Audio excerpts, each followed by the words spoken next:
Hey guys, it's me, and welcome to What If Deku Had the Venom Symbiote and the Sharingan, Episode 6. And this episode starts 2 days after the events of the USJ. Class 1A was in the classroom waiting for their teacher to show up, or talking among themselves. While this was happening, Deku was talking to Venom about the villain attack that happened a few days ago. Venom asked a question. This made Deku stop and think for a bit. The question was, how did the villains know they were going to the USJ that day? Deku's train of thought ended when a mummy walked into the classroom.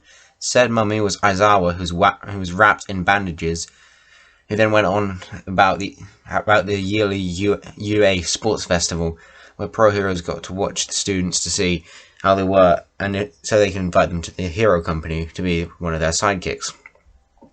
Aizawa then told the class that after the class finishes today, that they don't need to show up for 2 weeks, and then they can focus on training. Once the school day was over, the door slides open to reveal a horde of students blocking the door. A purple-haired guy who looks like he never sleeps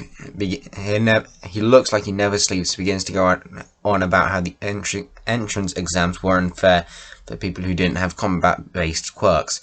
And then he went on about how if one of the lower classes does better in the sports festival than someone in the hero course, they would be switched around. Bakugo, being Bakugo, got annoyed and pushed past the boy, which Deku follows her. Time skipped to when the sports festival began, and Todoroki challenges Deku, saying that he's better and he's stronger. Bakugo then shouts at Todoroki and Deku before all of the classes are called out by President Mike. As all of the classes walk into the coliseum, you can hear the crowd roaring with cheer. Then the pro hero Midnight walks onto the podium and gives a speech before welcoming Bakugo to the podium. Bakugo's speech was literally, "I'm gonna say I'm gonna win," and something about stepping stones, which caused a lot of the other students in other classes to get angry at Class 1A, thinking they were all like Bakugo. Midnight then announces that the first event of the festival would be an obstacle course. The buzzer then goes off, signaling to the students that the race has begun. As all the students ran into the tunnel, Deku uses Venom's claws and talons to run along the wall, giving Deku a free ticket out of there.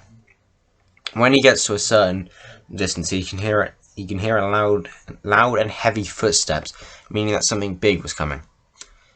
He then heard Mineta say something before he gave out a loud scream as the large zero-point robot came out of nowhere and punched Mineta.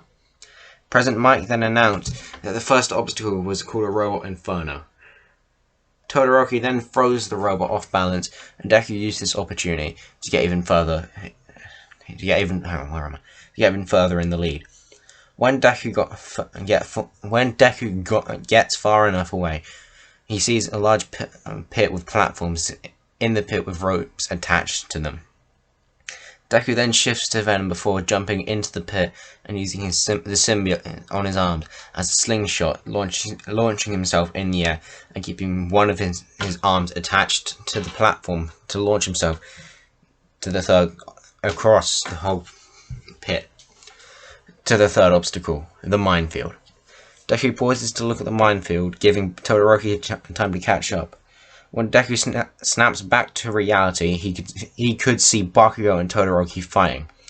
He then begins to run on the walls using Venom's claws and talons to avoid the mines entirely, before catching up to Bakugo and Todoroki, before completely passing them and running into the finish line and ending the race in first place. Okay guys, I'm going to end this video here. Hope you've enjoyed. Sorry for it being so short, and I will see you next time. See ya.